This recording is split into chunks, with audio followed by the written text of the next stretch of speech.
Mega love shoutout guys! Kamusta na kayo? Long time no see guys! Ngayon, medyo okay ang aking time. So, may gagawin ako ngayon dahil ang aking alagang ibon ay palaging nasa hawla. So, papakawalan ko siya ngayon. Try ko kung maibabalik ko pa siya sa kanyang hawla sa susunod. Kasi ano to medyo may pagka, alam nyo na. So, ayun yung hawla niya. Nilagay ko siya dyan. So, bubuksan ko yan guys.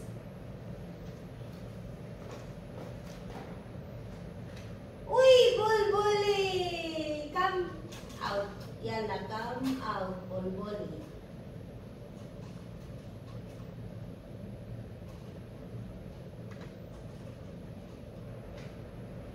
Tingnan ko siya kung lalabas siya, guys. You know, ay, ang galing, ang galing, ang galing, ang galing. Oh, lipat-lipat na siya, oh. Football! Ay, tuwa-tuwa yun. Tuwa-tuwa siya. Nakawala sa torel. Football! Football!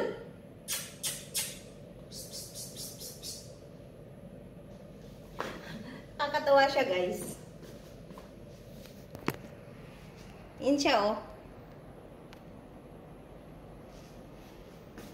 Diba? Psst, psst, psst, psst. Bulbol!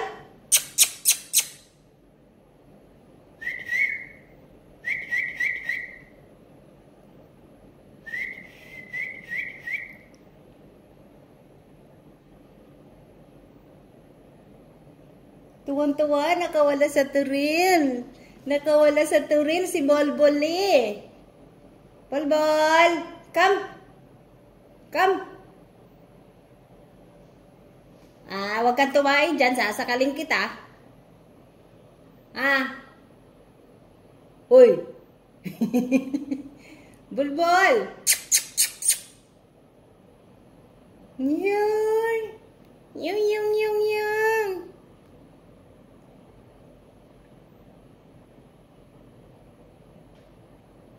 Ang bilis niyang lumabas eh. Ngayon lang ulit siya nakalabas for how many months na talaga. Kaya pahirapan naman to ang pagbalik niya sa kanyang hawla. Baka matulog na naman to dito sa labas. Ngayon ang mahirap eh. Kailangan daw mag-exercise, sabi ng amo kong lalaki. Makalipad siya ng mahaba-haba para hindi daw maging marilido. Hindi daw maging sick. Siksik, liglig si Bulbol. Psst, psst, psst, psst, psst, psst, psst. Psst, psst, psst, psst.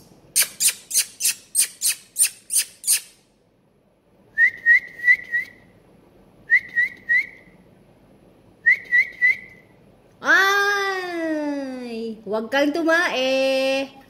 Uy. Galit siya eh, galit.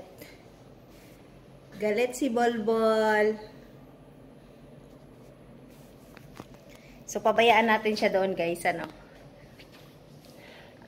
Nalalaba na yata ako, guys. So, lahat ng pinto sinarado ko para hindi siya makapunta sa kwarto ni Baba, sa CR, sa kwarto ko, sa kusina.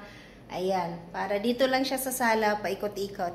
So, ito lang yung sala namin, guys. Maliit ang kainan namin kasi 3 lang kami. At saka yung bahay namin ngayon ay hindi pa yung original na bahay. Nakikiupa lang muna kami. Kaya, ayan, maliit lang. Maliit lang yung ano namin, guys.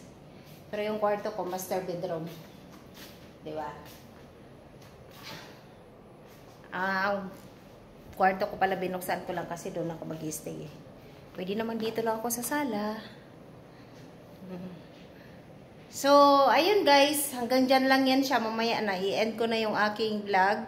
So, thank you for watching guys. And thank you for always there to support my channel. Kahit wala ako. Kasi busy ang life. Lilipat na rin kami ng bahay by September. August or September. Finally na talaga yan guys. Final na tapos na yung bahay. So, yun ang lipatan namin. Kaya, busy na si Pods Vlogger. And then, uwian na ng Pilipinas na ulit. O, diba?